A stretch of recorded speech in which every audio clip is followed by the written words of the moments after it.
では予定の時間になりましたので始めたいと思います。私、国際センター長として本日の講演の司会を務めます国際関係学科の中井と申します。よろしくお願いします。さて今から9年ほど前の2014年、ロシアがクリミア半島の編入を宣言しましたが、その時にはまさかロシアとウクライナの間で、こんなね、戦争が起こるというふうには私は思ってなかったんですが、昨年2月に戦争が起こってしまったと。その後も残念ながら戦争は終わる様子が見えないどころか、最近もロシアによる空爆が続いているわけですよね。でこういう状況を受けて津田塾大学国際センターとしては本日の講演「Ukraine when the worst thing happened」を主催することになったということです。でここで簡単に本日お話をしていただきますムラディアンさんと千田さんについて簡単にご紹介したいと思います。まずバルタン・ムラディアンさんですがウクライナのノーベルユニバーシティですねアルフレッド・ノーベルユニバーシティで法学の修士号を取得なさった後2015年から UNHCR 国連難民高等弁務官事務所の職員としてウクライナのドネツクとかハルキウで保護担当官としてご活躍であったと。ですが昨年の3月にロシアによる爆撃が始まったためにオランダに避難。現在はUNHCR を休職してオランダのノートルワイクの市役所に勤務しながらウクライナの難民支援に当たっていらっしゃると。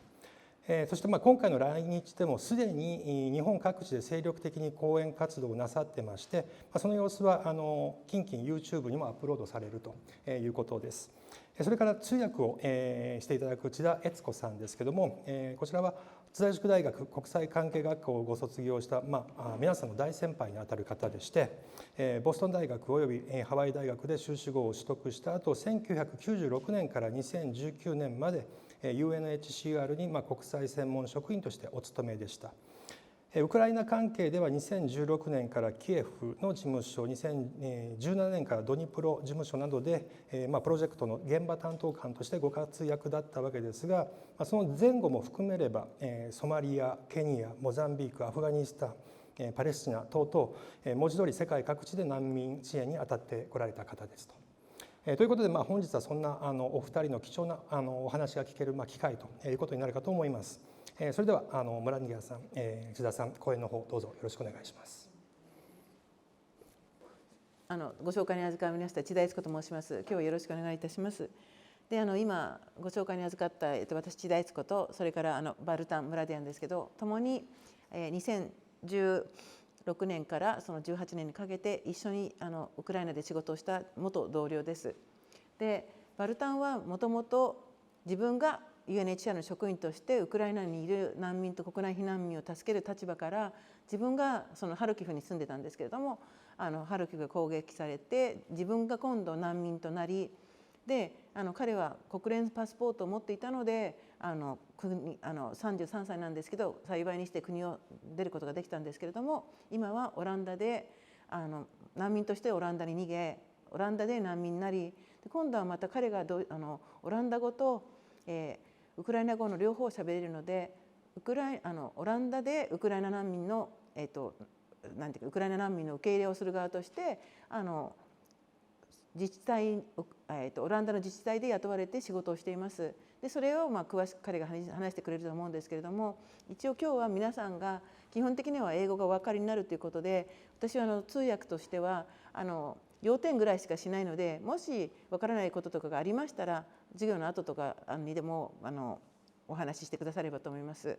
でそれから、今ちょっとすいませんこの地図非常に分かりにくいんですけど、バルタンの話を聞く前にちょっとだけ皆さんに日本語で基礎知識として分かっていただきたいのは今中井先生がおっしゃってくださったように2014年にウクライナクリミアが占領されてそれからここがごめんなさいね見えにくいんですけどこの赤っぽいところ全体がドンバス地方と言われているドネツク、ルハンスクっていう2州なんですけれどもその2014年の時にロシア軍が勝手に侵攻してきて取ってしまったところっていうのがこの赤いのが濃いところです。だからもともとはドンバス地域の一部が占領された形になっていてでこの状態で今ここに載ってるこのスラビアンスク、それからマリウポルで UNHCR はこれ以外にこの中、このまさにドンバス地方の中にドネツクとルハンスクにもオフィスがあって、でここちょっと見えにくいんですけど、ドニプロってここにありますね。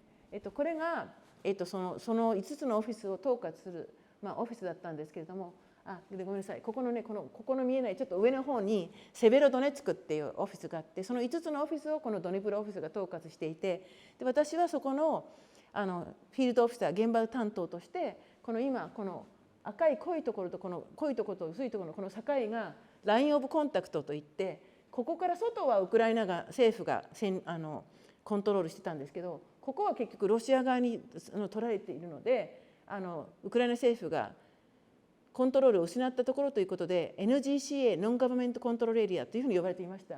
で私たちは主にこのコンタクトラインで仕事をしていたんですけども、皆さんは2022年の2月からロシアが侵攻してきたって思っていらっしゃるかもしれないんですけど、その今のこのコンタクトラインのところですでにもう戦闘状態っていうか、すでに発砲みたいなことが起こっていて、でこれがその、ちょっと皆さんに見ていただきたい絵なんですけれども、これちょっと分かりにくいですね。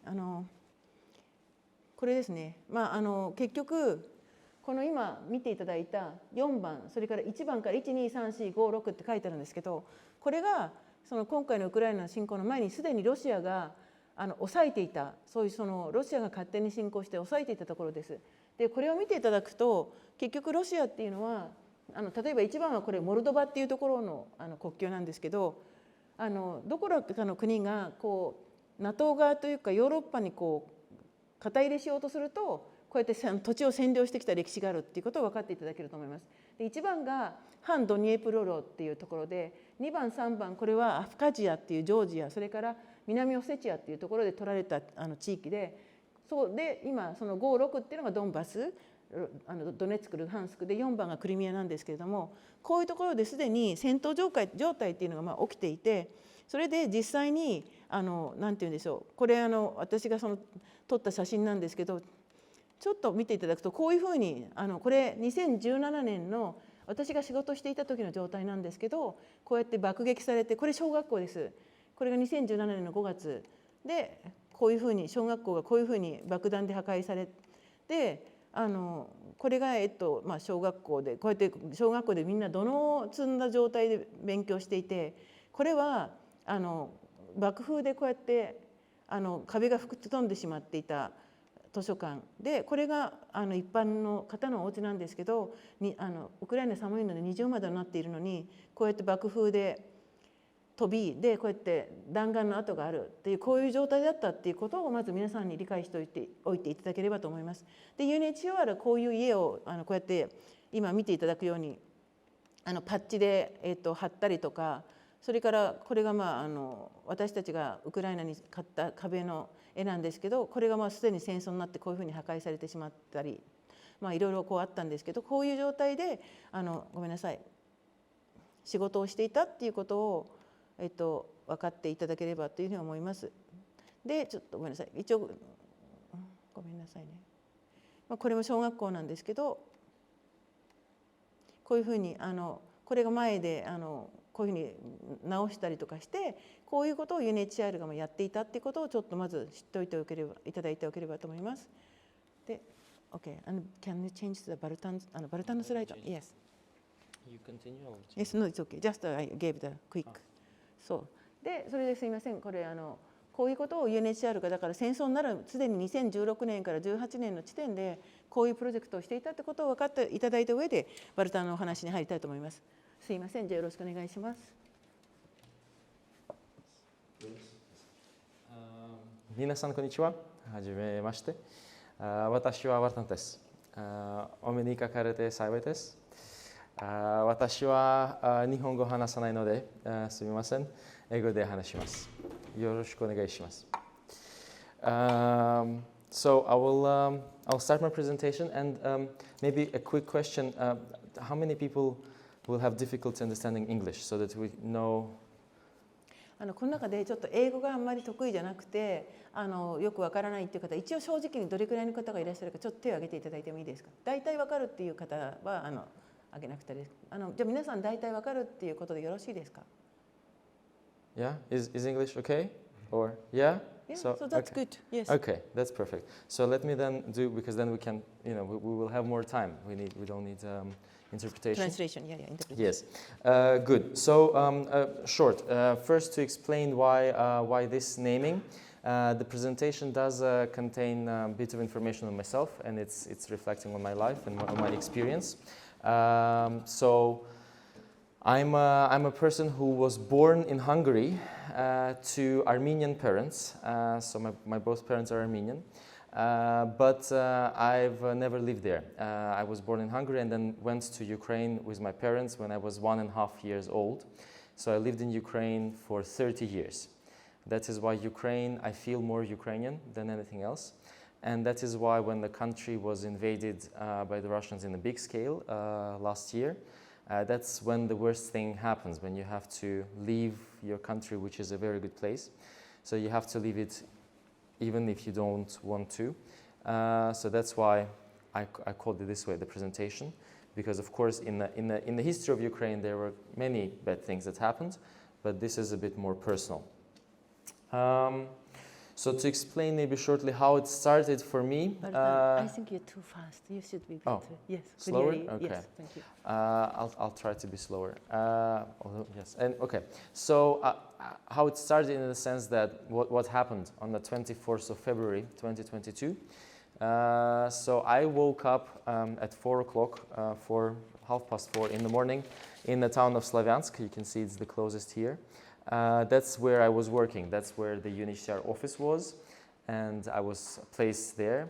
I woke up because my phone started receiving like tens of messages, everything coming in and informing that the Russians are advancing from everywhere. Then I heard explosions in the city. There was a military plane shot down in the area, which exploded and fell. So then I called my parents, who woke up in Kharkiv. You see the place, it's approximately 170 kilometers away from each other. We talked to them, discussed what to do, and then we decided to go to Dnipro because Kharkiv is just 40 kilometers away from the border, and then Slavyansk is also very close to the Russian already occupied territories before 2022. So we went to Dnipro. That's the place where I grew up. That's where I also had my university, just like you, just 10 years ago, more than 10 years ago. So we spent there another 2 or 3 nights. And the news were very bad because the Russians were advancing from everywhere. There was a border, so from the north and from the south, because they have taken Crimea before, and they were advancing also from the taken areas in Donbass. So we decided to leave the country. Usually, the usual way outside of Dnipro to Europe is through Kyiv, but because Kyiv was also under attack, we decided to go to Vinnytsia first. You see it's also marked on the map. Spent there a night, then went to Slavske. It's a place in the mountains, one of the few mountainous areas of Ukraine. You will see one photo of Slavske a bit later. And then on the 1st of March, we crossed the border together with my parents and went to Debrecen.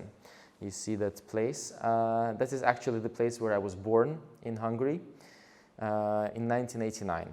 So that was kind of having a full circle of my life, where I was born in that place, and then I went to Ukraine, spent there more than 30 years. And then went back again and found myself on the 1st of March 2022 in Debrecen, leaving behind many things. I mean, in Ukraine, still hoping, always hoping to go back and be able to get those things back. But like, everything, the friends, apartment, everything is there. And very, very many good and bad, sad experiences, everything that I had was also left there. So kind of a message to people here, and you can spread it to other friends and family. So when we lived in Ukraine together with my parents and friends and whoever, we all thought that what we had would last forever. We thought that it's going on and everything is peaceful, it's fine, things will stay that way forever. but everything changes just in one night, and then you have to change your life. You have to think of your life from the beginning. You have to make your new plans. So don't take things for granted. If you appreciate something, if you think that something is important to you, then work for it. Do things, invest things that you need, invest your time to make it last longer, because things are very fragile. Even things that you think are insured. ここに今 Continuity is an illusion というふうにバルタンが書いてるんですけれども、今言った通りで自分が本当に大切なものは守ってほしいということで彼はここに書いたそうです。Okay. So until we proceed, because the first thing that I would like to talk about is why is this war happening. What I got, my experience in Japan is that not many Japanese people actually really understand why is this happening. Just a quick comparison so that you have a little bit of an impression what is Ukraine like. So size-wise, Ukraine is almost twice as large as Japan. You can see in the area, like almost twice, a bit less, but almost twice as large. But then population-wise, the estimate of 2023 is only around 37 million people for a country that is almost twice as large as Japan, while you have around 124 million people. So you can imagine Ukraine is a very, very big country with lots of empty spaces. Those empty spaces are usually natural reserves, forests, fields, mountains, etc. But still there is quite a few space that's not taken by people. And another thing is that, is clearly different, is Ukraine is mostly flat, like very, very flat, in the sense that if you, and we'll speak about it later, if you have a horse, you can go a long way without stopping, just, riding straight. There are some mountains in the west of the country, the Carpathians, and there are mountains in the south of Crimea. But that's it. The rest of the area is almost completely flat, of course with lots of water resources, rivers and lakes, etc. But still it's relatively easy to cross, and that is why it's also easy for military to advance. But let's start discussing and more talking now, but I hope later you will have questions. The history of Ukraine, because it's also, that's where the reasoning lies. That's why what is happening today is actually happening, because it turns out for Russians history is very crucial, and they want to place, that's how they play around it. 今そちらにお配りしたハンドアウトに一応日本語でこれ今からバルタンが説明する歴史なんですけど、動画なんですけれども、その中でもバルタンは割と詳しく説明するかもしれないんですけど、大切なところだけ日本語も添えて書いてあります。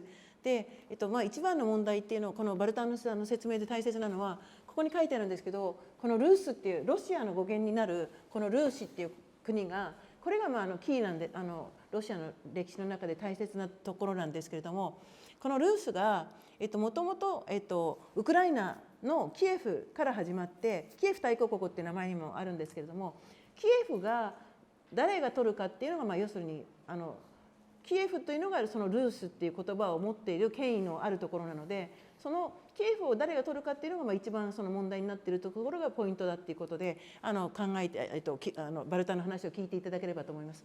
Okay, so you can. Yeah.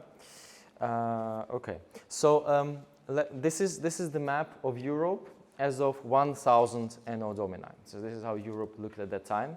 You can already see some countries that are very familiar, like Kingdom of France is there. There is England and Scotland separately, not yet united.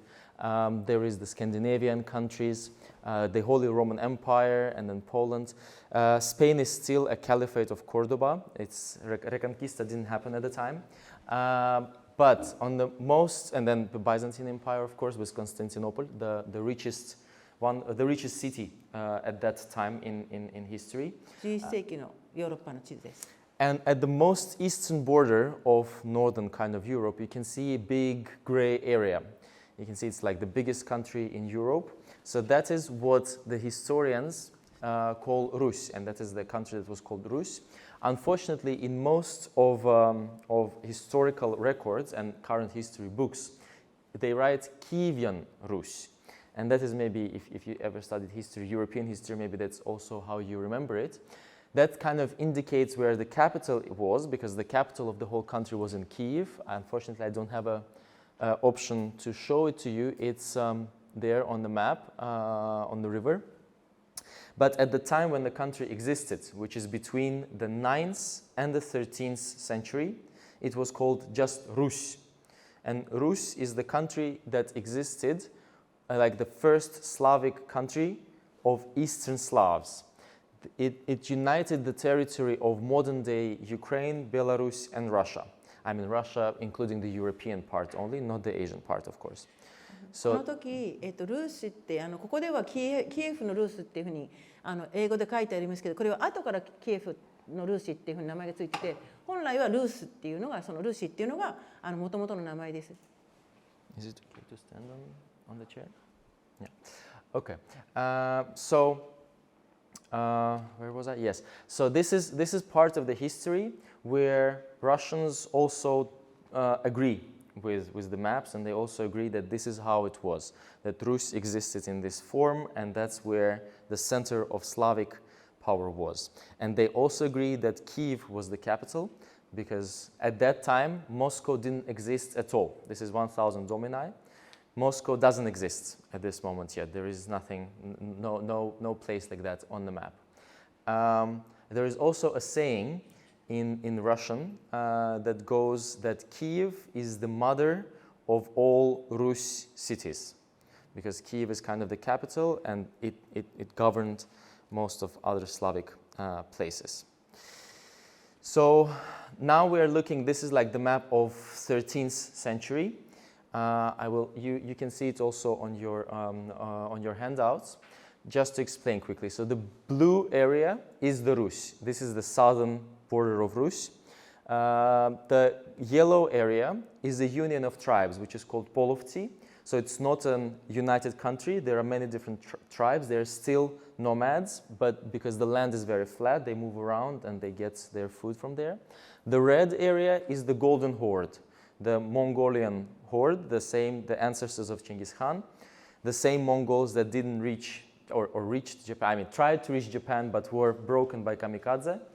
But so they came to this area very easily because Mongols used horses, as you know, and it was easy for them to come and get the areas. 13世紀の主な地図ですけど、この赤いところがチンギス・ハンの率いていたモンゴルですね。で、ポイントはこの青いところが今これスラブ語で書いてあるんですけど、ルースっていうふうに書いてあって、それでこのキエフがねある位置を確認していただきたいんですけど、ここの下にあるのが今のウクライナのボーダーがこういうふうに書いてあるので、これを大体見ていただいたらどこがキエフにあるかっていうのが分かっていただけると思います。で、どうぞ。Okay. You said about the border. Yeah, no? that's the border. Yes. Good, thanks. Yes. So this is what's happening in 1247. So the middle of the 13th century, the Golden Horde advances on the territory of Rus and the Union of Tribes, and they manage to conquer most of it, including Kiev. Unfortunately, it's not shown on the map, but it's there on the river. You see those blue-whitish areas? So the Kiev is there. And in 1247, they capture it and almost completely destroy the city. And the remnants, so the dukes or the rulers of Rus, they move from Kiev to the western parts of the country, and they manage to maintain that small blue area, which is called the Kingdom of Rus. ここですね。And this is where the history in the let's say in the original version and the history in the Russian interpretation splits. Because Russians at this point, they say that after Mongols captured Kiev, the center of power of Slavs and the center of power for kind of Rus heirs moved slowly to Moscow. Slowly, somehow. But the problem is, at this time, Moscow does exist, but it is a small village in swampy area and doesn't have any power. It's not even a territory. It's just a town governed by other areas there. 大切なのはさっき見せた1枚目の時の青いルーシっていう時はまだモスクワが存在していなかった。で、今この時このモンゴルが大きくなった時にはすでにモスクワっていうのが初めて名前として出てきたけれども、まだ沼地で実際にはすごいなんていうかちっちゃなところで全く都市でも何でもなかったっていうことですね。それが大切です。はい。Well, this person that you see now on the picture, his name is Danilo. He was the ruler of Rus in Kiev when the Mongols came. He moves to western part. He finds a new city, Lviv, which still exists in Ukraine, and he takes over the power of Rus back there. So the ancestry of Rus moved from Kiev to the western part, and they managed to exist there independently for more than 100 years, even receiving a crown from the Pope, becoming the Kingdom of Rus. And they managed to maintain independent state for quite a long time, defending themselves from all the neighbors. Yet, unfortunately, even though they tried to maintain that, they couldn't, because as you can see, it's a rather small place, squeezed in between many different countries. So they had eventually to make a union with somebody else, and the closest were the Lithuanians. I don't know if you've heard of those people, Lithuanians. They still exist as a country in Europe. At that time, they became very powerful. But the good thing about the Lithuanians, they were not as much conquering other states, but making unions with them, making alliances with them. And in that, they made also alliance with Rus. So Lithuania Rus went in union with Rus, and they changed the name of the country. And Rus still, the crown and the authority of Rus remains in that now the white area. Do you want to summarize? It's okay. Okay. So in that sense, then they went further. Rus went further, surviving in that area, and they recaptured Kiev from Mongols, as you can see. And then they started rebuilding the old capital, and also having center of power there, one of the centers of power of the kingdom there. ここで見ていただいて分かるように、ここにまだスラビ語でルスっていう言葉が残ってて、ここにキエフの権威がまだここにあったっていうのが分かっていただけると思います。Yes. What happens also later, because Lithuanians were at that, so we are now looking, sorry, I forget to give you the timing. This is now the map of approximately middle of 15th century, so we are talking 1450s approximately. Lithuanians united with Rus, they managed to give the Golden Horde, the Mongols, even harder time. And that's, you can see the orange part, and also there it's reflected on your handouts. This is when the Crimean Khanate becomes existing. Crimea, I think you've heard about that. Russians claim that it's their territory, and it's like Crimea is Russian part. But actually, they have their own state. And there is a separate people who are called Crimeans, Crimean Tatars. They created their first state in the middle of 15th century, and they managed also to survive there and to be independent for quite a long time, although they were more pressurized by Ottoman Empire, which is in the south. This is now already the 15th, closer to 16th century, 15th border between 15th and 16th century. That's when Moscow first appears on the map. The red area is Moscow, but at that time it's still only Duchy of Moscow, but it slowly gains power and slowly gets allies among themselves. And they also start wars with the Lithuanians to try and take more territories. And what they called in their process of conquering those territories, they were trying to regain the old territories of Rus. They were trying to kind of rebuild the Rus. That's why they also went and made quite a lot of changes on the political maps at the time. So Lithuanians were weak because of constant wars with Moscow, so they had to make a union with Poland. So the new purple area that you can see there is the union between the Lithuania and Poland, and at that time, that is when the Rus loses the authority and is not anymore reflected in the name of the country. The new name of the country is the Union of Lithuania and Poland. Rus stops its existence. Yet the yellow area that you can see on the map is the state of Ukrainian Cossacks. I'm sure you heard about Cossacks. They are a type of samurai, but Ukrainian, because they followed military traditions. So it's people who followed military education, lived in military areas, and their main purpose of their life was military service. And they used to be very high-skilled warriors, very often hired by Ottoman Empire, Poland, and other neighboring countries to serve for them in different wars with the neighbors.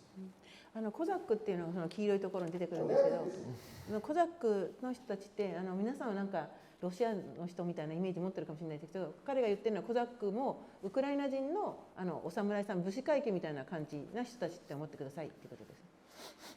Yes.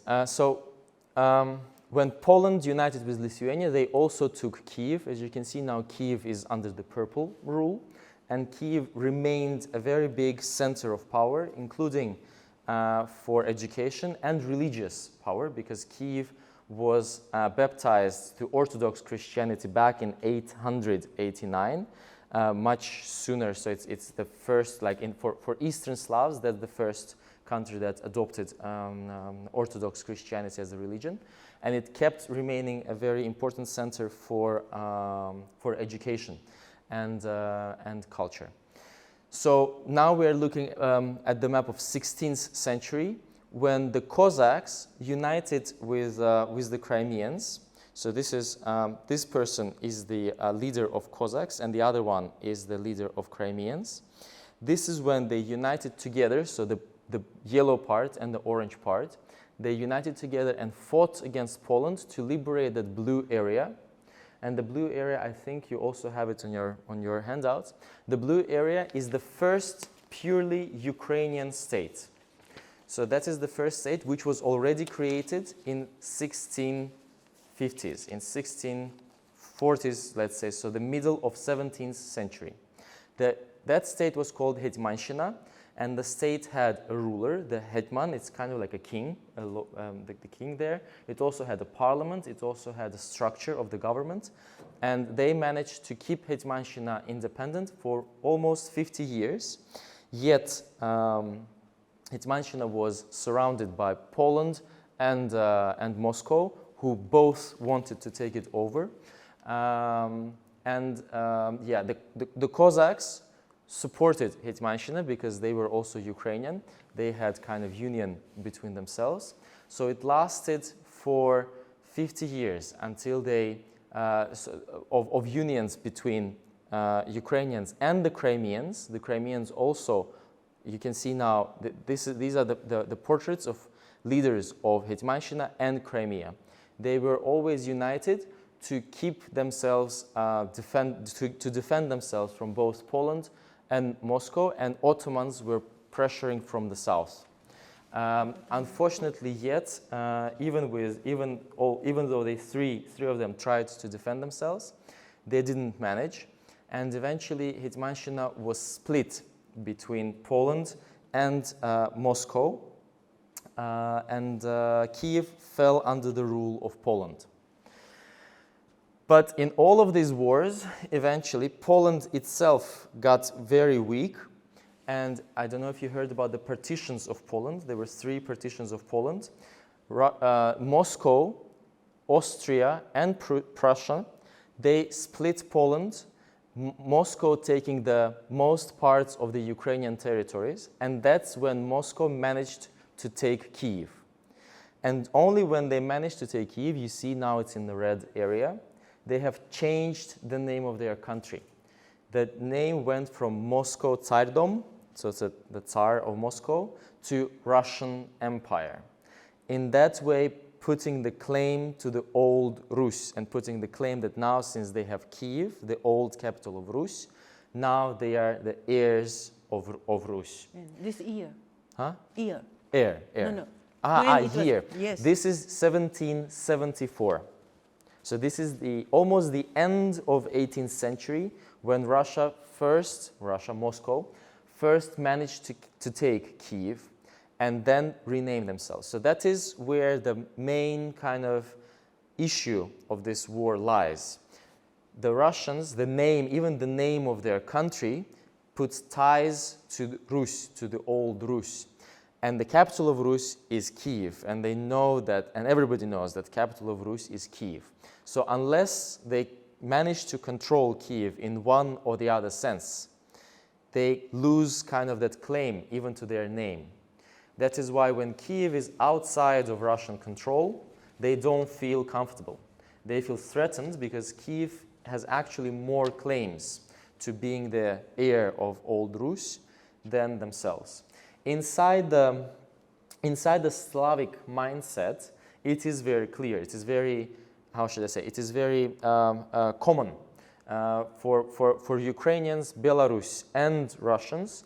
It's very clear that wherever Kiev is, that's kind of the old understanding of the old country. That is why, unfortunately, Russians don't want to leave Ukraine at peace. So this was 1774 when Russians, when Russians took Kiev. Eventually, they gathered more power, and later, up until the end of the 18th century, they managed to conquer the rest or the majority of other parts of Ukrainian territories, including Crimea. And that's when Crimea Khanate stopped its existence. So when Russians say that Crimea is Russian, this happened only in 1789, 1785 approximately. So before that, Crimea was Crimean for the Crimeans themselves. So those claims also don't have much substance. Between the end of 18th century and 1991, there were still many events, but unfortunately yet Ukraine didn't manage to survive as an independent state, and then it went under the Soviet Union. But when Soviet Union dissolved in 1991, Ukraine gained its independence. Finally, Ukrainian state managed to be independent and recognized also by Western and global countries. So that is when Ukraine came kind of into full existence with everybody knowing that. So Ukraine is a semi-presidential republic still with a deep democratic roots and democratic tradition. Over the history, wherever there was any attempt of a Ukrainian state, there was a parliament, there were elections, there were several branches of power that controlled each other, not letting to abuse the power by just one person. One other important thing, and why you see that photo, is that when Soviet Union dissolved, Ukraine maintained the nuclear weapons that the Soviet Union had. Those nuclear weapons were stationed in Ukraine, and Ukraine had, in 1991, had the third biggest arsenal of nuclear weapons. After Russia, the United States, came Ukraine. Instantly after the independence, the discussions on what to do with this nuclear weapons started, and Ukraine never had any claims outside, territorial claims outside of the recognized border of 1991, and neither Ukraine wanted to start war with anybody. So the idea was to give up those weapons, and that's why in 1994, in Budapest, the capital of Hungary, Ukraine signed the Budapest Memorandum, where Ukraine willingly gave up all the nuclear weapons, while Russia, the United States, and the United Kingdom guarantee the security of Ukraine and promise to respect territorial integrity and promise to respect the independence of the country in the borders of 1991, meaning including Crimea with Ukraine. And you see the person in the middle is the Russian President Boris Yeltsin at the time, who is also signing that document. And yet it seems that whatever documents Russians sign, you cannot still trust them because they eventually break that. 1991年にソ連が崩壊した時に、ウクライナが独立したわけですけども、その時にウクライナは世界で3番目に核兵器を多く持っていた。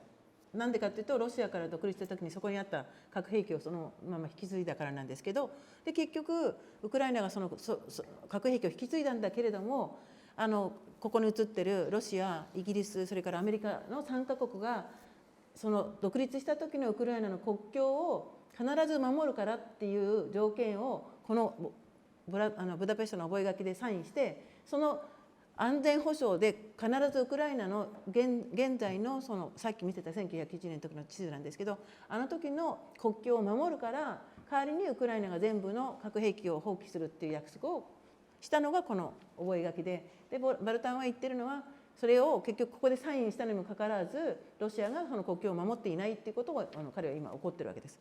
Okay.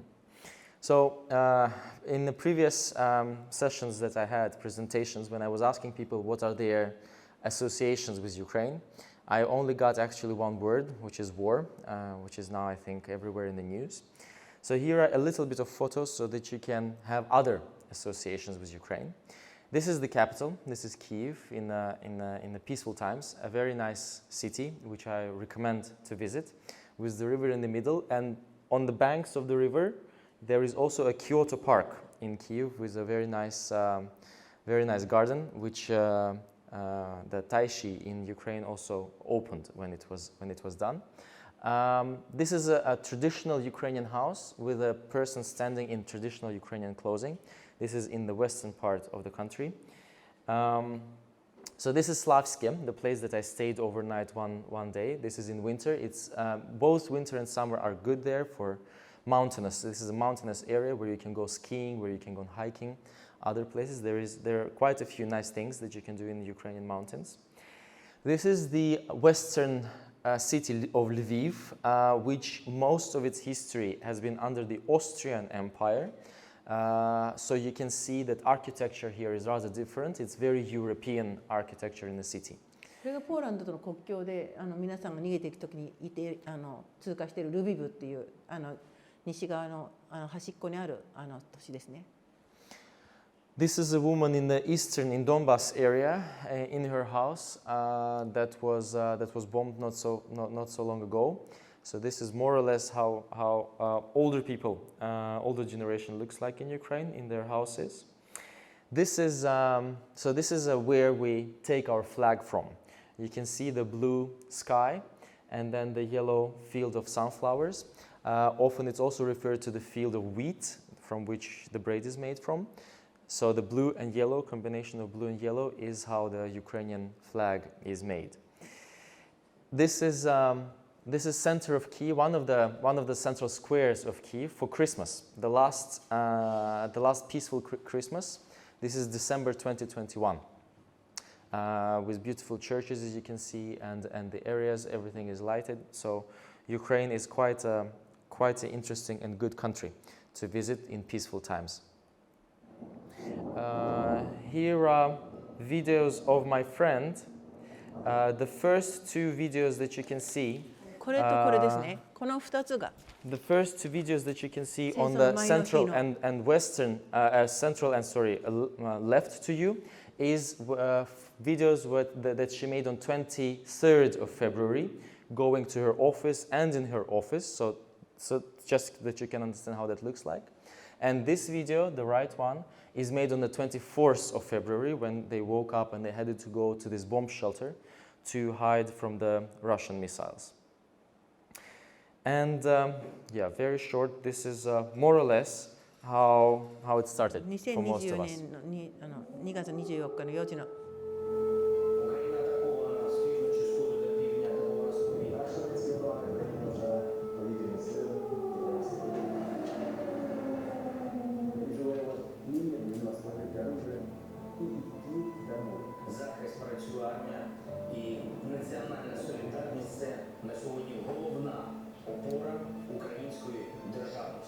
Ці станції відповідаємо в разі повітряної тривоги, коли вмикається сирена, відкриватимуть для укриття мешканців на час загрози. Захистили майже всю територію України, яка зазнала безпосередніх ударів, відбувають ту, яку ворогу вдалося зайняти. Наприклад, Гостомель. Маємо інформацію про те, що Київ зайшли диверсійні групи ворогу.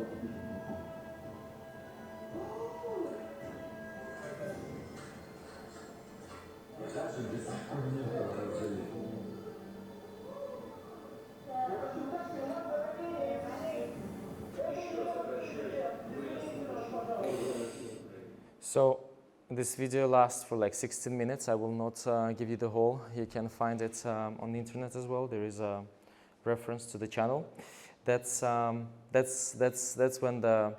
happens when people break their promises. There was one of the questions that was about justice. We will discuss it later. Let me proceed to my work and tell you a little bit about what I did in Ukraine and then what I'm doing right now. So this is a list of different, but not all, UN organizations. These are non-political organizations. As you know, UN consists of the political part, which is the General Assembly, the Security Council, the General Secretariat, and other bodies that are kind of a forum for politicians to discuss global issues. These are organizations that work outside of politics, so they are neutral, and each organization has their specific mandate. Among many of them that you probably know, like UNESCO, you can see second row there in the corner, and then UNICEF, working for children, and then International Atomic Energy Agency. In the middle, you can see UNHCR, so the United Nations Refugee Agency, which is working with refugees. That's what I did in Ukraine from 2015 until 2022, until I left the country. That organization is responsible for working with displaced populations everywhere on the planet. That's also where Chida-san was working. 30 minutes left. 30 minutes left. 10, no 10, I think it's 10. But anyway, so 30 minutes left. Okay. This is the statistics of people with whom UNHCR worked in Ukraine. This is in graphs. Here is in numbers. So we can talk a little bit here, just for you to understand how it changed. There you can see the people that UNHCR cared for at the end of 2021 in Ukraine. That's only inside Ukraine. Let's take the IDPs. You can see the third one is IDPs. That means internally displaced people. That means the citizens of one country that had to move from the areas where they're usually residing, where they usually live, to other parts of the same country. They do not cross internationally recognized border. And they have to do that because of war or some conflict, some situation that is outside of their control. At the end of 2021, there were 854,000 IDPs in Ukraine.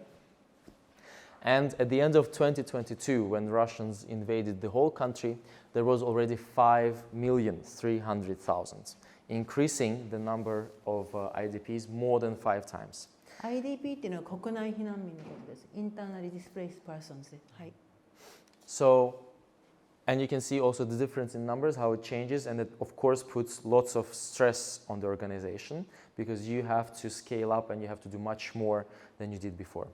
And work for UNHCR, I can talk on that like for several hours, non-stop and non-repeating myself. But in core, it's ensuring that people have access to the rights that are established by the legislation of the country itself and the international agreements that the country has also signed and agreed to, which means access to food, access to housing, access to work, access to social welfare, health facilities, etc. So if it's not there, UNHCR has to provide it. If it is there but people don't have access to it, then it means ensuring that access, ensuring that people can get to hospital, that people can get food, get education, etc. In field work, that is also very different depending on the country where you are. Working for refugees in Sudan and working refugees in Japan are 2 different types of work completely. Back to Ukrainians, those are numbers are numbers inside Ukraine. These are numbers outside of Ukraine, but reported by the countries themselves. You can see Russia is the first, but that is based on report of Russian authorities. How trustworthy those numbers are, we are not so sure because quite a few people were also taken to Russia against their will. And this is only above 100,000. You don't see Japan on the list because only less than 2,000 Ukrainians reached Japan and got protection as refugees here in the country. What is happening to Ukrainians in Europe? Almost instantly on the second day, on the 26th of February, European Union has enacted the Temporary Protection Directive, which provides the Ukrainians access to their territory, right to reside on their territory, access to labor markets, access to health care, and provides housing opportunities. The countries are also obliged to provide housing opportunities. There is a big support and wide acceptance from the local population, and there are quite a few initiatives coming from the people themselves. Very many Europeans have let Ukrainians to stay in their houses, inside their houses, or in other housing that they had free, that was vacant. And another thing, in the European Union, there is a big disproportion in the distribution of Ukrainians among European countries. There are more than 1.5 million Ukrainians in Poland, more than 1 million Ukrainians in Germany, but only about 80,000 Ukrainians in France, which is also a big country, but still not so many went there. Me, myself, I went to the Netherlands. I'm now residing there. A bit more than 100,000, almost 100,000 Ukrainians stay in the Netherlands. Thanks to my previous experience in 2013, I had 1 year exchange in the Netherlands. I managed to learn their language. And that is why when I came to live in the Netherlands, I went to this place, which is here, Noordwijk. It's a small place of around 30,000 population on the coast of the North Sea. I went there to get registered, and the administration, so you can see the gemeente, that's the name of the kind of, in Japanese it means shiyakusho, I suppose, or prefecture kind of. So the place where they govern, they suggested that I also join them and start working for them as a person working with the Ukrainian refugees. Now I do more, now I cover other parts, but including also work with the Ukrainians. So right now the whole community, so the whole administration, the whole prefecture of Noordwijk hosts around 500 Ukrainians, and they are mostly placed in municipal temporary dormitories. There are 3 created now, so people are accommodated there, but also quite a few stay in people's houses. People let Ukrainians to stay in their houses, so there is also a number of Ukrainians staying in that way. My work primarily now goes around providing information, so information counseling, which means explaining to Ukrainians how the life in Netherlands goes, what they are supposed to do to get, information, to live in the area, how to use the transport, how to reach that area, how to do things, open a bank account, etc. Because the systems of Ukraine and the Netherlands are very different, and people usually don't speak the language, so it's very difficult for people to understand how to do that. Since many Ukrainians have one or the other sort of trauma, medical, physical trauma, or psychological, there are quite a few issues and questions relating to health insurance. The Netherlands provides free of charge insurance for all Ukrainians that are residing in their territory, so there is a coverage, but still the medical systems are also very different. So to get medical attention in the Netherlands, people need to follow specific pathways, which Ukrainians don't understand, so they come with lots of questions on how to do that. The third most widespread and most popular question is employment.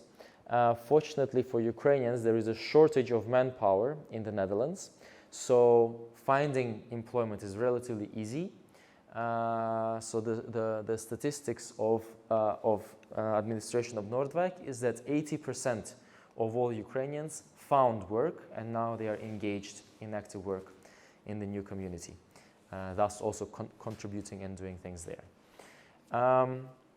To round up kind of this discussion and lead to questions, I just want to tell you also that this place in Noordwijk is a very nice place, a very good area. This is where the Netherlands grows most of their commercial flowers.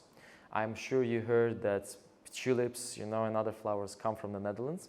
That's the area where they are grown. So if you plan to visit the country, I advise to go there because especially like April, May, that's the season where it's full of colorful fields and very nice smells because that's all the flowers that are being grown there and then taken to other countries for sale. And it's also on the seashore, very nice place. I advise you to visit. If you do, maybe we can see each other again.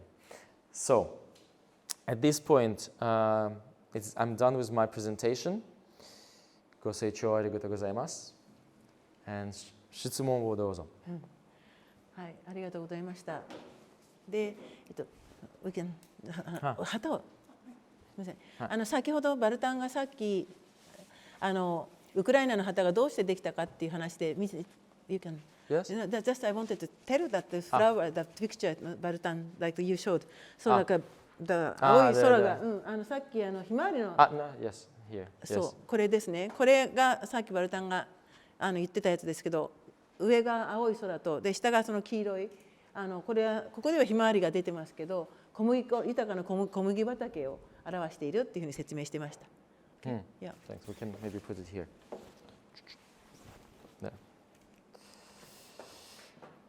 Okay. 皆さんなんか一応まずバルタンが言ったことで基本的に理解できてないところとなんか分かりにくかったところっていうのはないですか？もしあったら遠慮なく先に。Should we start with this? 大丈夫ですか？ OK。じゃあこのまま質問に入りますね。OK。はい。で最初なんか先生から3つほど学生さんから出たっていう質問を先に聞いているので、それに関してバルタンがお答えしたいと言っています。So yeah, you can read both questions and answer. Okay. Yeah. So I received some questions by email. I suppose some people send their questions in advance, which is very good. Thank you. So there is one question that I didn't understand very well. I think I will start with the second one and then third and then we'll go. So somebody asked, what do you think is needed for peace to come to Ukraine? 日本語での質問がウクライナに平和が訪れるために必要なものは何だと思いますかっていう質問がありました。それにまずお答えします。Yeah. So for that question, I don't have another answer except for we need a change in the political regime in Russia. Or the other option is a complete loss of Russia militarily. So that if Russians are beat at the battlefield completely, both on land, in air, and on water. Because this war has been started only exclusively by Russia. Ukraine did not do any aggression, did not commit any acts of aggression, did not start any, did not commit any provocations militarily for Russians to have an excuse to invade the country.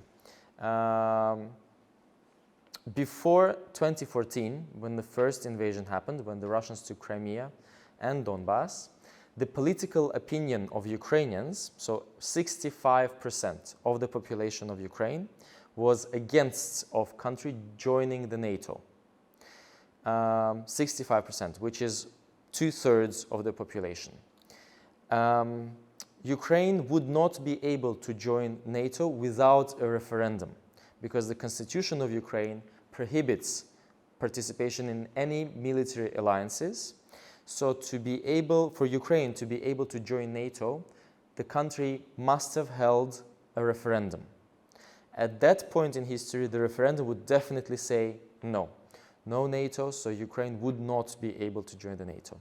So the argument of the Russians that that the NATO is threatening and NATO would come closer is not valid, also for the reason that Estonia, Latvia, and Lithuania are part of NATO from a much earlier time. And from Estonian border to Moscow, it is actually closer than from Ukrainian border to Moscow. So the argument that NATO is coming closer is again not valid. I'm not saying that NATO is doing a good job. I'm just saying that Ukraine did not have intentions to join the NATO, at least before 2014. When the first invasion of 2014 happened, the political opinion of Ukrainians changed. And at that time, 50% of population wanted to join the NATO, and the other 50% did not want to join the NATO.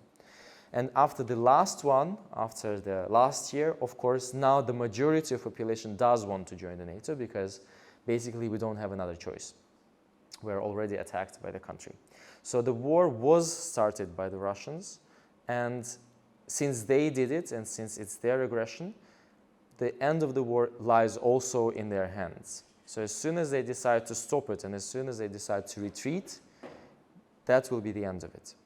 I don't see any other opportunity because trying to negotiate new borders and trying to negotiate new peace does not have any point because they have clearly indicated their will and they have clearly indicated that independent Ukraine is not possible.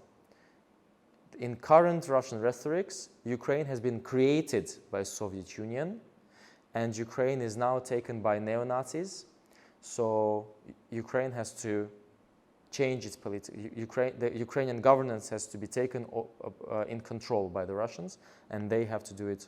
They have to kind of make it pro-Russian. They have to make it, in the sense that allied with Russia, which most of the people don't agree with, because there is, as you've seen in history, there is at least 600 years of history where Ukraine and Russia are having this war. So this war that is happening now is nothing new. That is also something that many Japanese people, as far as I saw, don't know. Most of you think that it started just last year. No, this has been going on for at least 600 years. And I hope that answers that question. If you have any follow-ups, please let me know. The other person, or maybe the same person, sent another question. What do you think is behind the significant difference in the Japanese government's response to displaced people from Ukraine to Japan from the response to refugees from other countries? Because what I know is that also through our work with Chida-san is that the Japanese government has now allowed Ukrainians to come into the country. Ukrainians receive here residence documents, can get employment, can get state support. But other people from other countries almost never get the same treatment, let's say. So I think in my point of view, the difference is in information provided on refugees, or rather misinformation provided on refugees, the prejudices that exist with the word refugee, and also the media play a very important role.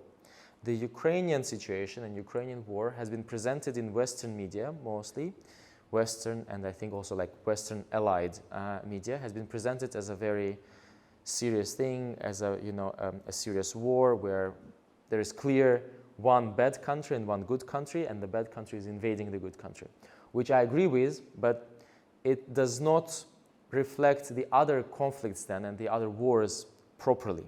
Because the people in Syria, or the people in Iraq, or people in Yemen, or people in Ethiopia, or Djibouti, or any other country, or American countries like Central American, Colombia, Venezuela, Honduras, and other countries, they are also suffering from more or less the same situation of violation of their human rights and war either inside their territory or war with neighboring countries. So in that sense, those people are not in any way different from the Ukrainians.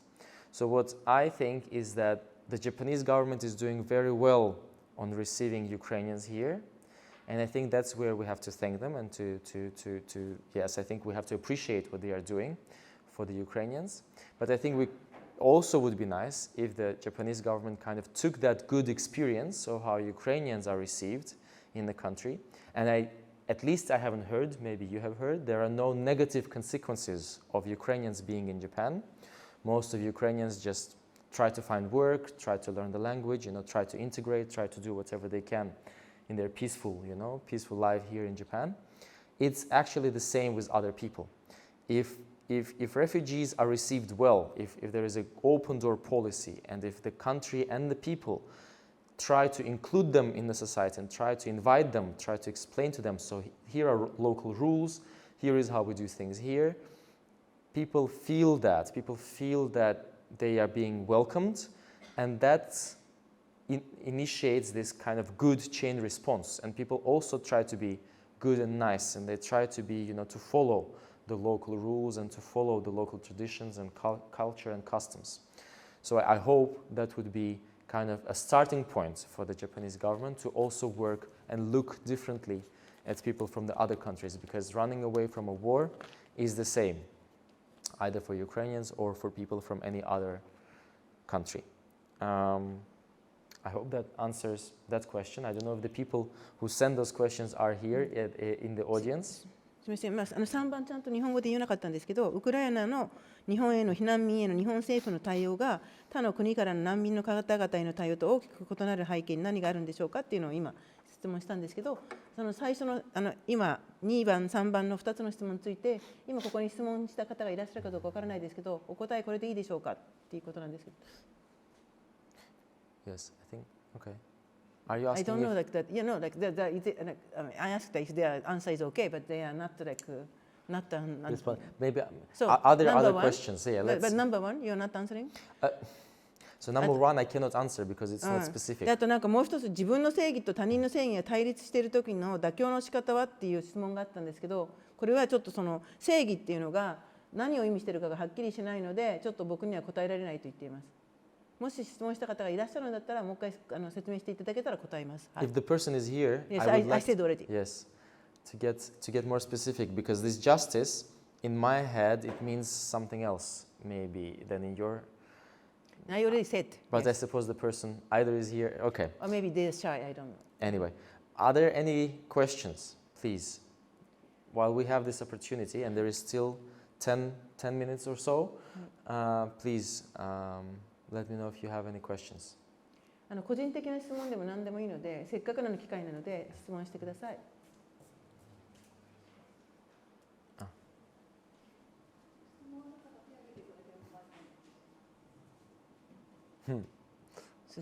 Yes. ありがとうございます。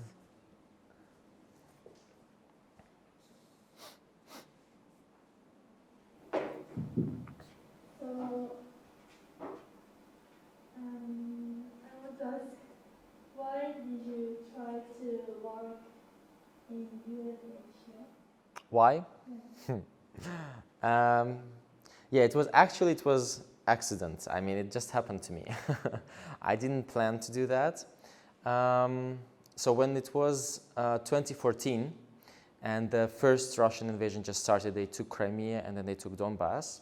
I was in Dnipro, where I grew up, and I had my university.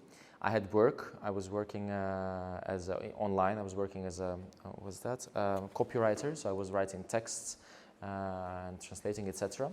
So I had a person that I know in Kyiv who was working with different embassies and different institutions, who then called me and said that, listen, there are international people looking for somebody who speaks English, so to be able to work in the east of the country.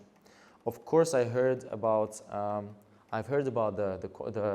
invasion. I've heard about that the Russians have invaded, but I didn't know exactly what's going on. But I was interested, so I said, let's try. And that's how they sent my contacts, and then they called me and said, listen, so we need somebody who speaks English, but we need you to go to the conflict area. What do you think about that? And I think there is one thing that Chida-san and I share, which is a passion for adventure. So if they say it's dangerous, if they say it's not normal, it's not usual, I'm like, take me in. So I basically took the first train that was going to the east. You should have seen the face of the person who was selling me the ticket when I asked her, can I please go to Slavyansk? At that time, it was like December 2014. There was active war around Slavyansk because Ukrainians have already taken the city, but the Russians were very close. So when she was selling the tickets, she was like, are you sure you want to go to Slavyansk? I said, yes, I'm sure. Please give me a ticket. I went basically in an empty train. But that's how I went, and then that's how I started, and that's when I realized, that it's an interesting place, like very difficult morally to work, because you have to deal with difficult things every day. You have to deal with human suffering every day, because you see people who are in very bad situations. But then when you see how you can change their lives, it's a very nice experience, because you can actually make something good for the people. So it was basically by chance, but a good chance, you know, good circumstances. Thank you very much. Yes, thank you for the question. Any other? Yes, please.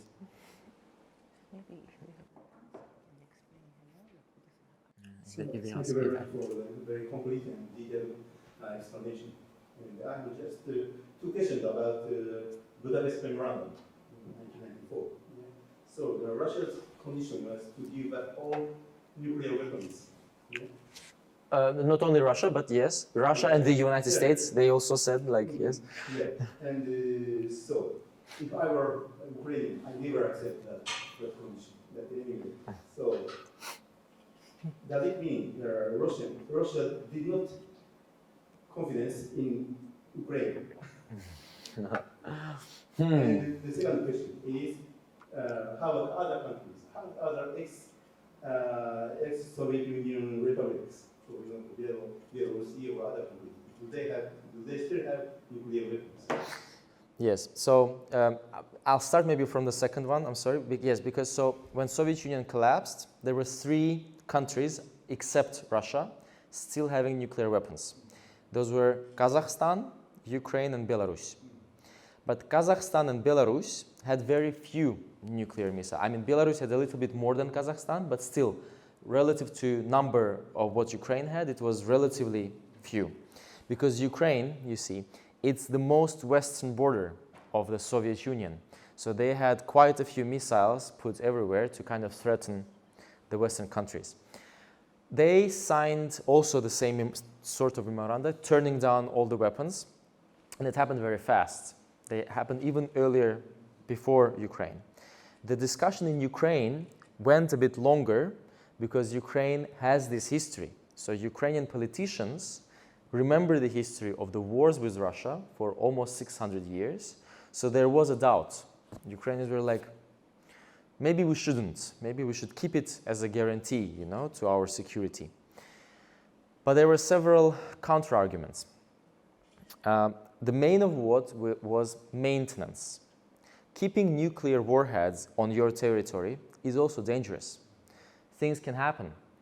Chernobyl is a clear example of how things can go wrong with nuclear things, and Ukraine remembers that clearly. And in 1994, it was less than 10 years ago. So people were like, you know, things can go bad. And in 1994, Ukraine was still a very young state. The local policies and politicians and the system and the structures were very fragile. There was no, so people were afraid that, you know, something would have happened. Moreover, it's not that Russia did not trust, but I think it's both Russia and the United States and many other countries that said, no, you should turn down your nuclear weapons. Actually, the United States said, if you turn down your nuclear weapons, we will give you more financial help. Because they wanted, you know, one other country taking down the nuclear weapons. But I think primarily what was important for Ukrainians is peace. Is peace and desire to live, like, how should I say, live without these thoughts that something will happen. And in 1991 up until 1994, people were very happy because eventually Ukraine got independent. Eventually we were there. And at that point, the relations with Russia were rather friendly. It was like, you know, it was like, okay, we are now separate countries, but we don't have any visa regime. We could go to each other like and stay for, you know, long. We shared like culture, we shared history, we shared lots of things. So there was no idea at that point that in future, over 20 years, over 30 years, Russia would again try to do that. So there was no opinion in that sense. Maybe, I don't know how the politicians thought, of course. Maybe they thought like, yes, if we take these weapons down, maybe then later we can take them back. But I think in 1991, 1994, the policies and politicians themselves were very confused. The Soviet Union dissolved basically overnight also. It happened like in 1990, it was still there, it was still, you know, and then in July 1991, there was this attempt at a coup in Moscow when they tried to bring Soviet Union kind of back to power, but it didn't manage. It still dissolved and then countries became independent. Maybe there was some hidden agenda, but at least officially, no. Officially, it was like, because there is the treaty, the treaty between the countries on non-nuclear proliferation, so that all the countries don't produce new nuclear weapons, and actually countries try to step away from it. So Ukraine decided, yeah, we don't need it, and we turned it down. Thank you very much. So Thank that was just after 4 or 5 years after the demolition of the Berlin Wall. So I remember at that time I lived in Berlin France. Wall. So, Which war? Berlin Wall. Ah, Berlin Wall, yes. yeah. So at that time, many Western European countries supported that condition. Yes. So it's time is different. Yes, yes. Everybody was like, no, it's good, now it's over, it's safe, it's going to be fine. Everybody was, the mood in Europe was very different, because everybody was happy. Everybody was like, oh, the Cold War is over. Now we can, we can all unite, we can all live again. 一つ多分日本の皆さんがよく知らないのはプーチン自身が NATO に入りたいと思ってたということですね。でソ連が崩壊した時にプーチンは NATO に入れてくれって言ってきたわけですよね。だけど結局 NATO 側がプーチンを入れなかったので、その時にプーチンが初めて要するに NATO はロシアを NATO の要するに同じ世界の一部として受け入れてないってことを自覚したっていうふうに思ったっていうふうにバルタン見てます。I just explained here that Putin wanted to also join the NATO at the beginning. Not Putin even before Putin. Even before Putin. So please, okay, explain. Yeah. If we're talking about that, because it's a different question, but still, USSR, when NATO was only created in 1949 approximately, USSR filed an official request to join the NATO. They were refused. And that's when USSR was like, why? So it means probably that we are the enemy then. If we are being turned down in this request, probably we are the enemy. Okay, it was Cold War, different political systems. Then Soviet Union dissolves, and Russia as an independent state, files a new request to join the NATO. Again. In 1995 or 6, to be honest, I don't remember exactly, but very early. And they again get refused. And that's when the situation started changing. That's when the Russians started like, so probably we are now the enemy. So yes, I do agree that there are kind of, it's a bit tricky in that sense, yes. 他に質問いかがですか? So I think that I don't know. I mean, we are actually close with the time, but maybe. でも大体ほとんどもう時間ですか? There is a question. Yes, please. はい。 It seems people are indeed shy. So I'd like to know more about your current job in Netherlands. Yes. As you said, many people who are displaced from their home are suffering from mental or physical trauma. I'd like to know what kind of support is provided, or what kind of support you think is needed for them right now. Mm-hmm. So when we speak about physical trauma, so it means wounds, or I don't know, something that happened, like damages, injuries, etc. Fortunately, the Netherlands are treating it relatively well. So there is mainly no major concerns in that sense. Although it is a bit difficult to get to the medical system of the Netherlands, because you first have to go to general practitioner, and then you get referred to the hospital, and then the hospital makes there. So it takes time, and then almost never there is an interpreter. So somebody has to follow the person to interpret and to explain, what is happening. So that's a bit of a challenge. When it comes to mental support, because you see there are quite a few people who have experienced war with their own eyes and with their own, so if you, like most of you, I suppose, live in Tokyo, no? And I think most of you are rather young here, so fortunately, and I hope it stays that way, you've only seen helicopters, like peaceful helicopters, no? That are flying like for news or for, I don't know, for tourism or whatever. But then imagine all of a sudden, there is a war helicopter flying in the air among these skyscrapers in Tokyo, and they shoot at each other, and then you see how one of them is being shot and falls in the city. Or then you see tanks advancing in the streets and tanks shooting in the streets, or missile hitting a skyscraper, and then you have people there, it affects people very much. Or you hear the sirens, you have to go to the bomb shelter. For children especially in particular, because they don't even understand this concept, what means, what is war and what is peaceful. So people experiencing that, they need to talk this through with somebody. They need to be able to kind of put it back in their heads, in the sense what has happened, why this happened, because I was just living my life. I didn't do anything, and then it happened around me. So that is when there is a bit of a challenge in the Netherlands, and it comes from both ways, from the people and from the system. Ukrainians themselves are not very used to, I think more or less as Japanese people, are not very used to complaining and are not very used to, going and saying, oh, I have this problem, I don't sleep well, or etc. It's not very common in Ukrainian culture. Ukrainians are rather like, I'll deal with it myself. So first there is underreporting of that, and people don't apply for medical help. And then even if they do, because there's quite a few people who do that, there is a special psychologist needed to deal with this. A regular psychologist cannot cover that, because dealing with a war trauma, you need special methodics, and people have to follow special education for that. And there is a shortage on that in the Netherlands, because also Netherlands, fortunately, in the last 80 years, has not experienced any war.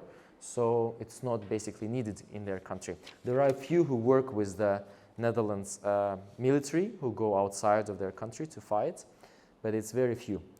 So I think that is what's needed most, and that is where there's a big need in this kind of psychological assistance, even if it's like any kinds of activities for children or for people to take them out from their routines. Because imagine that people used to live in their own places. They had their schools, kindergartens, universities, work, whatever, their friends, their relatives. And now they are in a different country without those relatives, without those routines. So they basically spend most of their time either at work or at home where they are staying. And it's not their home. It's somebody else's home, or it's a dormitory, and you have to share it with other people. So that is where the biggest concern comes. And that is when I also receive many people. I'm not a psychologist. I'm not educated on that. But at least I try to navigate people to kind of tell them, listen, you have to go there, you have to apply, you really have to go to a psychologist, you really have to go and start doing this.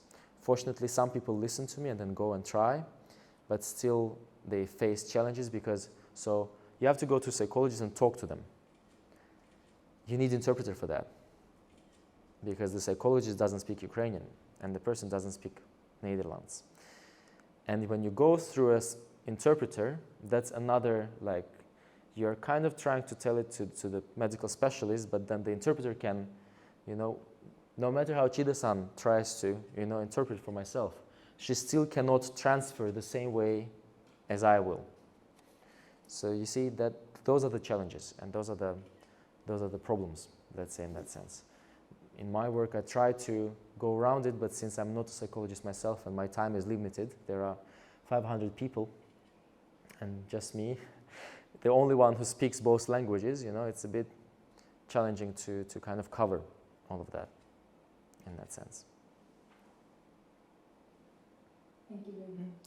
でちょっと一つだけさっきのバルタンが答えたウクライナへの日本避難民への日本政府の対応が他の国からの難民の方々と対応が大きく異なる背景には何があるんでしょうかっていうことにちょっとお答えしたいと思うんですけど、I want to add the question that you response about that what do you think number 3? I responded. No, but I have yes, I want please to go add ahead. Yes, myself. please go ahead.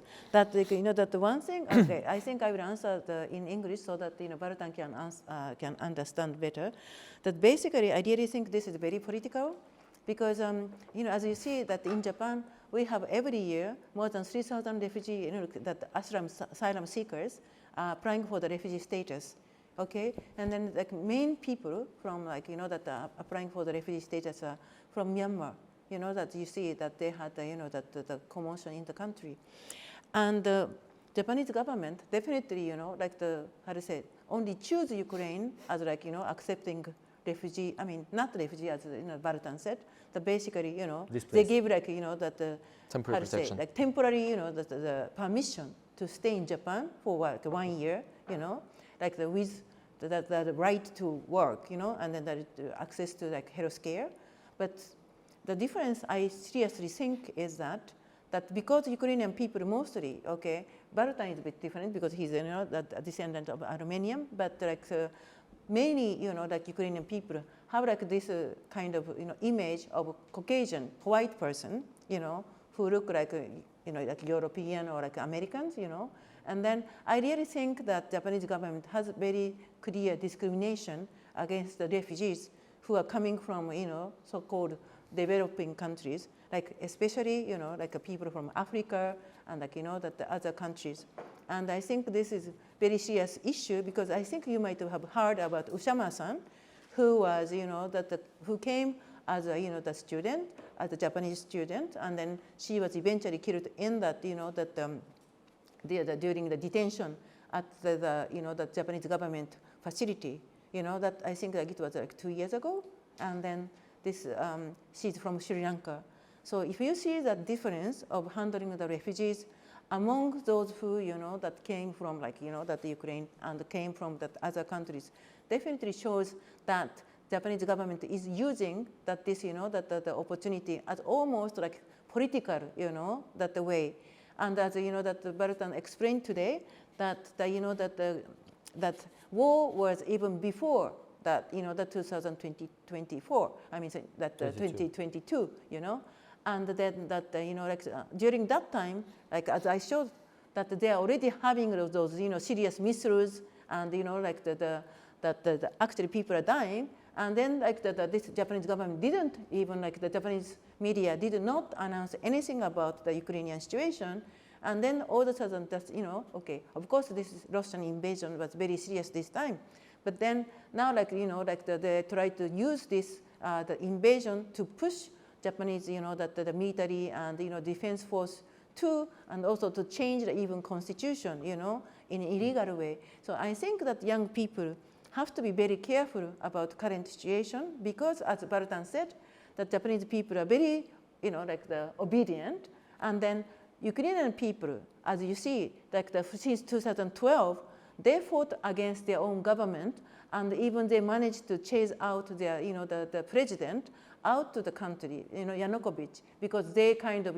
that he used so much money, like in person. And so that, but Japanese, that the people, even like that you had like this Fukushima, accident, and many, the children started to have that, that the cancer, that like they didn't have any this grand cancer, only even 0% before this accident, but now they have almost 300 children who got this grand, the cancer, and then the people are still not, getting the compensation. I think there are many different things like in Japan that is very unfair and not that to the justice. So I think that that with hearing that Vartan's story today, I really hope that you can really that understand what is also going on in Japan. And as Vartan said, that continuity is an illusion. So he was thinking that his peace will continue forever, right? And then it's changed in one day. So this can happen to Japan because World War II people who experienced World War II, they told me, that they're also feeling like, normal peace is continuing, and they're just putting the laundry on the line and, just going for the shopping, as usual. And then all of a sudden one day, this B-29 came and started bombing in Tokyo. So you should really seriously think about it, okay? So this is just like, I'm sorry, I'm adding to the Vartan's message. Okay, thank you. I think it's yours. Yes, so sorry. I I'm don't know sorry, if there are- and it's getting the is there- time. Yes, but is there any further question?